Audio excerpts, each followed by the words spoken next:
starting this campaign to defeat Nancy Pelosi. We are going to defeat Nancy Pelosi in San Francisco this year. It's going to be, as some people call it, the biggest upset in American politics. When your San Francisco dancer is forced to go live in Washington, D.C. And I'm going to take all of you with me. I've gotten lots of different...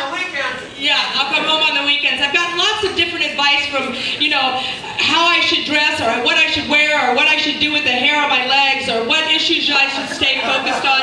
So I'm trying to, you know, cull my message and cull my look as we go along. I'm open to your feedback, but I'm not necessarily going to change, okay? But I do want to know what you think about each and every one of the presentations that I've made. My good friend Jeff Jones, who's run many political campaigns, told me to grab my issues and stick to them and don't let them get you off message, all right? So I'm going to do that. There's a lot of issues that we all really care about, and the three that I am going to revolve most of my campaign around is primarily to impeach George Bush for crimes against humanity, from Baghdad to Biloxi and everywhere in between. The energy in this country right now to impeach Bush is enormous.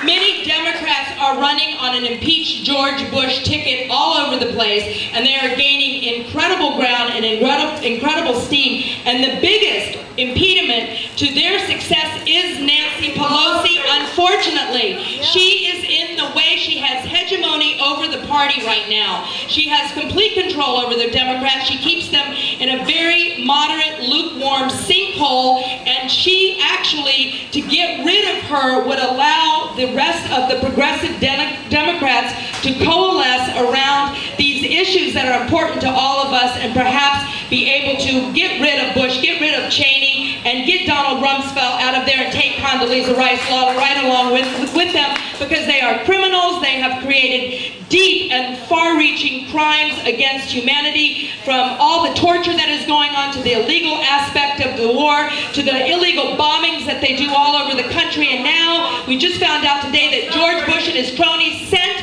the American National Guard to the border, and this has severe and far-reaching consequences for not only our relationship with Mexico, not only the immigrants that are coming to this country because we've destroyed the economy of Latin America and Mexico, but it is big implications for us because they are closing down the borders. And let's not make any bones about that. They're going to have border, they're going to have National Guard along the southern border, they're going to put National Guards along Canada. They've got now the military in charge of the CIA, and they are tapping our phones as we speak. So we need to get really serious about what's going on in this country. It could move very quickly towards a kind of fascist state. They could easily bring in martial law without us even knowing that it happened. They're threatening us with bird flu every time they turn around when they run out of issues. We don't know what's going to happen.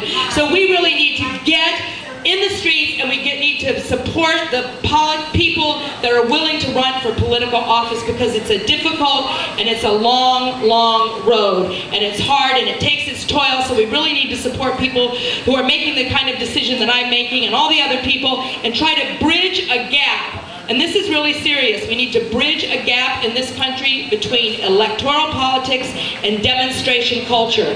In this country, unlike Venezuela, unlike Bolivia, unlike other countries where they run candidates and they get in the streets to back them up, we sit around and we say, well, I hate electoral politics, so I really don't like to demonstrate. Well, I hate electoral politics, so I really don't like to demonstrate. Therefore, we have these two opposite energies going all the time, and nothing ever comes together. So one of the things I really hope to do, which is probably enormous and maybe out of reach, is to try and over this summer to let this campaign be a stepping stone to start coalescing the energy around the city, so that we together can send a message to the rest of the country. We, some of the most forward-thinking people in the United States, we want to get the troops out of Iraq and pay reparations for the horrible damage that's been done there. We want to impeach George Bush, and we want to do whatever we can to stop global warming. We are in big trouble.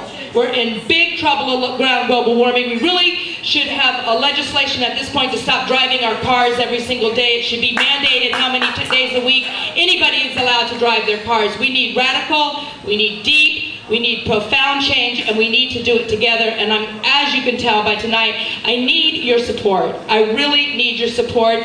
I'm not doing this. I am an artist, and I like to make spectacle, and I like to make splash, but equally, I am deeply committed to social justice. And if I can't be a social justice artist, I don't want to be an artist.